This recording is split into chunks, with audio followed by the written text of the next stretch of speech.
It's always fresh in the mind. I'm amazed how many people that I speak to refer to it and remember it. It's very fresh in my memory. I was still getting ready to go and play there this Saturday. Coming out of the tunnel, that was the first thing. Because I've been, ever since I was a young lad, playing rugby at Weldon Layers School, Downcast. I dreamt of playing at Wembley, and I've never ever got there. And I've been on 6 tours, I think it was, to Australia, but never ever got the one thing I really wanted, that was to go on tour. And obviously we got introduced to the Queen Mum. And one thing I just remember, I mean, it's on the videos, and which will go down in history. You might have seen it yourself, Charlie. And there's you can hear John Millington asking, I think it was Alan Agar, what to say to the Queen, and Alan just replied, "Just nod your head and say, Mama."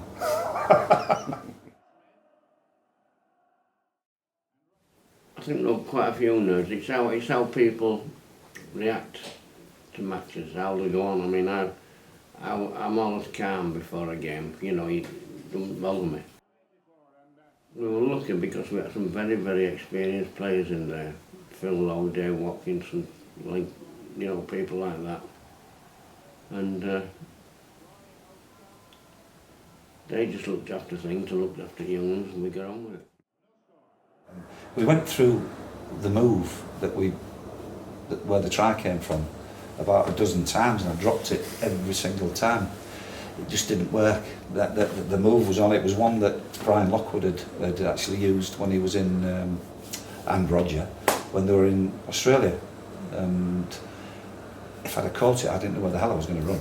It was just, but they were right, because I mean, I remember listening to Eddie Waring and I forget Alex Murphy, and Alex had actually spotted something as Millward where Millward was lined up, because Millward had sort of stepped to one side a bit, because the move involved Paul Rose, Phil Lowe, Brian Lockwood, with sort of runners either side, and lo and behold, yeah, it obviously worked a treat, because a big gap opened up with me to run into it, and thankfully I actually caught it, and the rest's history. I mean, you mentioned the jaw. You broke your jaw. I think it was the 4th time, wasn't it? Yeah. Was it worth it to lift the trophy? Well, of course it was, yeah.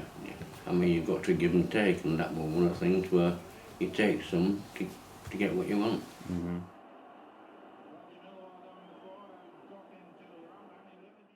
One minute we were kicking off, the next minute I was being carried off on a stretcher.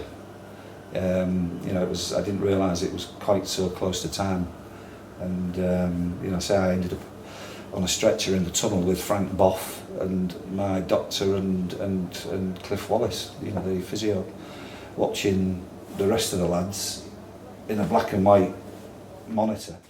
I must have been very emotional at that time, because that was something that you'd grown up with, to do that at Wembley.